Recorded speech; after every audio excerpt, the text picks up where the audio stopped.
Olá, raiva de Deus. Vamos meditar sobre isso.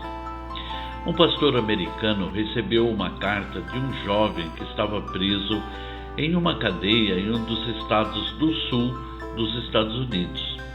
Este moço, condenado pela justiça, foi no passado um cristão consagrado, mas agora ele diz que estava com raiva de Deus.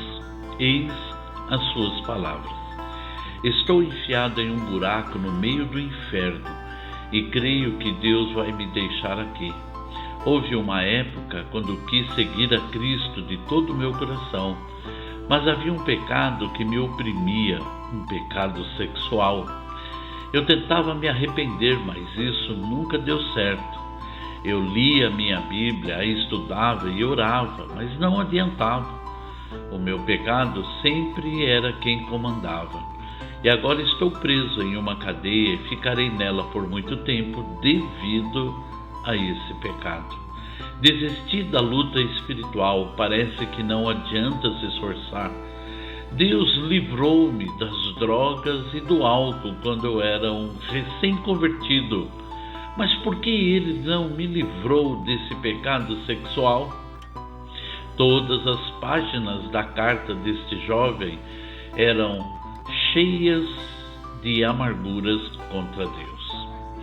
Ficar com raiva de Deus não é um privilégio apenas desse jovem detento, mas também Caim ficou com raiva de Deus quando a oferta de seu irmão Abel foi aceita e a sua não. Jonas também ficou com raiva de Deus que, em vez de destruir o povo de Nínive, os perdoou. Será que isso pode acontecer conosco também? Em 1988, conheci um rapaz que começou a frequentar os cultos que eu dirigia nas tardes das quartas-feiras na Igreja Quadrangular como pastor auxiliar. Ele me contou que estava com câncer e recomendei que ele acreditasse de todo o coração no poder e na bondade de Deus que seria curado. Esse rapaz começou a fazer uma campanha de 7 semanas em busca de sua vitória.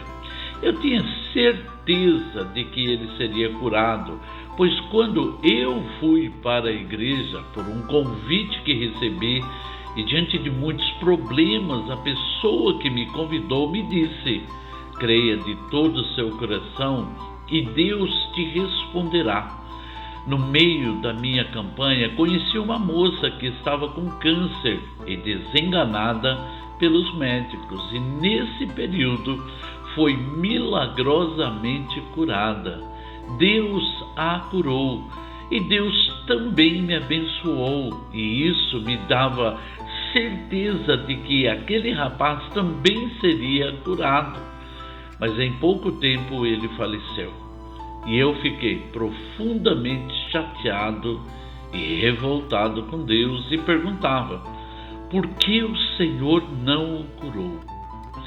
Algumas semanas após, um pastor convidado pregou em nossa igreja e foi tremendamente usado por Deus para me dizer que aquele rapaz havia aceitado Jesus como seu Senhor e Salvador, e essa é a maior bênção que um ser humano pode receber de Deus: o perdão dos seus pecados e a salvação eterna.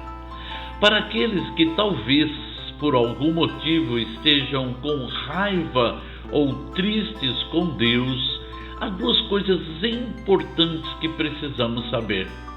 E a primeira coisa muito importante que precisamos saber é que Deus não vai tirar o pecado de nossa frente, mas nos dará autoridade através do Espírito Santo para dizermos não a ele. Mas se mesmo assim o desejo pelo pecado for tão grande a ponto de nos dominar, estaremos também dizendo sim às terríveis consequências geradas por ele. E aí não poderemos culpar a ninguém por nossa decisão, muito menos a Deus. A segunda coisa importante é que os planos do Senhor e os seus propósitos é que vão prevalecer em nossas vidas e não os nossos. Olha o que diz Isaías capítulo 55, de 9 a 11. Assim como os céus são mais altos do que a terra, também os meus caminhos são mais altos do que os seus caminhos, e os meus pensamentos são mais altos do que os seus pensamentos. Assim como a chuva e a neve descem dos céus e não voltam para eles se regarem a terra e fazerem-na brotar e florescer, para ela produzir semente para o semeador e pão para quem come, assim também ocorre com a palavra que sai da minha boca.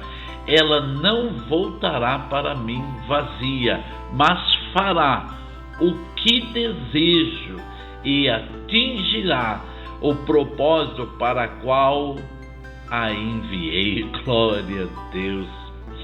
Sabe, meus queridos irmãos, parece que o mais difícil para o cristão é aceitar Deus como Deus e declarar de todo o coração: seja feita a tua vontade, assim na terra como no céu.